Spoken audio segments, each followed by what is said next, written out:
Hello everyone and welcome to another movie review. In this video I'll be talking about, it's a Japanese film. It's a film with the name of The World of Kanako, available on the horror streaming app known as Shudder.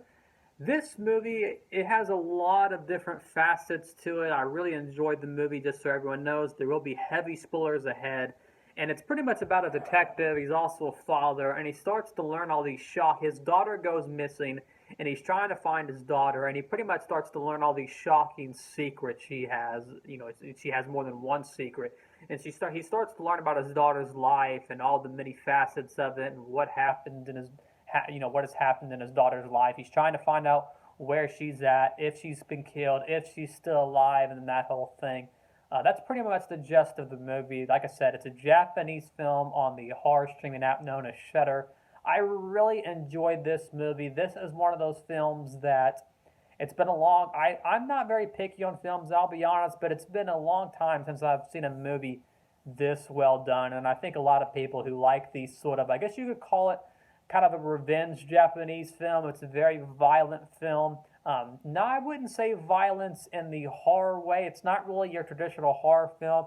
It's more of like a revenge, like I said, a revenge, very ultra super violent movie about it. I guess you could call him, in a way, kind of a sick and sadistic and rather deranged detective father, and he ends up doing some very odd things that he really shouldn't have done. He makes some huge mistakes in this. It's kind of like a plummet about his life as his life just slowly starts to go into just a slow, maybe you can call it a fast discourse as he finds things about his daughter Kanako. We're given some of her flashback scenes that are really well done. It even has some really cool animated flashback scenes where it has one animated sequence that plays about 3 or 4 times in the movie. It's the same animated sequence that plays throughout, and that was a really cool sequence that you don't really see done, mixing that sort of live action and animated sequence, kind of like Natural Born Killers. That was the thing that it really reminded me of. If you've seen that film Natural Born Killers with Robert Downey Jr. and Tommy Lee Jones, a list of other actors, it kind of reminded me of that. Very different movie, but that kind of how it went back and forth did remind me of Natural Born Killers.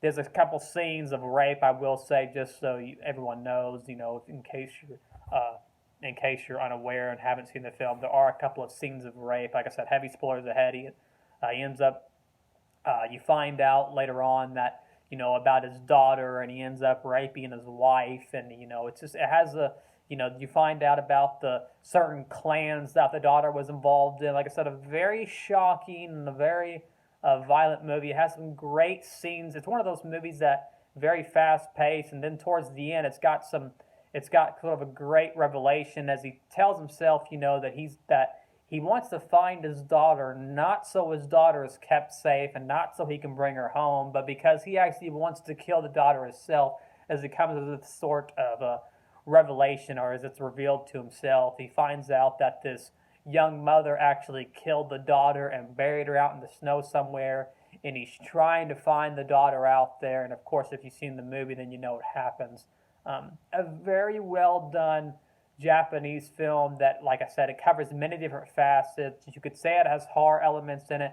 You could say it has dramatic elements to it. It's a thriller of sorts, probably one of the best Japanese films I've seen in recent memory, and probably just one of the best films I have seen in a long time.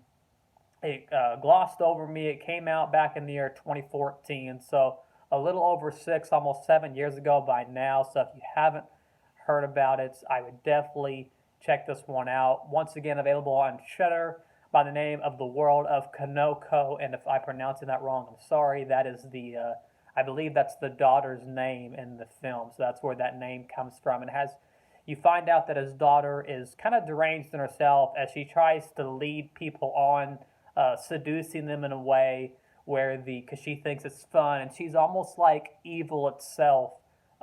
There's this young boy that becomes sort of obsessed with her, and it just has a really neat, intricate story that I really haven't seen anything like this kind of film. Once again, thanks for watching another video. Make sure to like, comment, and subscribe below.